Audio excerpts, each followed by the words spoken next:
in Europe that tanks would stop.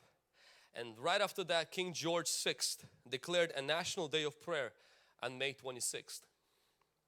Hitler ordered that the tanks would stop only when they were 10 miles away from the troops, giving troops enough time to retreat to Dunkirk.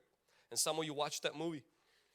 Weather changes suddenly, leaves Germans' airstrikes with little effect. Tiny boats came from everywhere to aid in the rescue.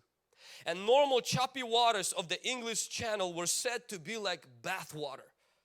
Churchill himself said this was a miracle because 300,000 people were rescued and it changed the course of war. And I like what this intercessor said. He says, you don't leave anything to chance in this. Don't allow those young men at the front to do more than you are doing here.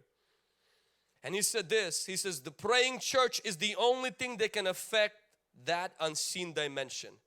When prayer fails, intercession begins. Intensity begins.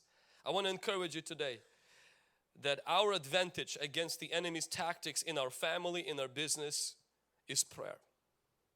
Don't let the world fool you and say things like, it's not enough to pray. No, prayer is not the only thing, but prayer is the main thing.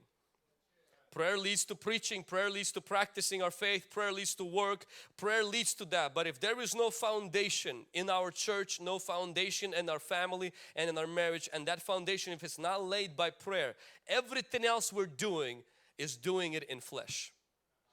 Because we're fighting spiritual battle with physical methods.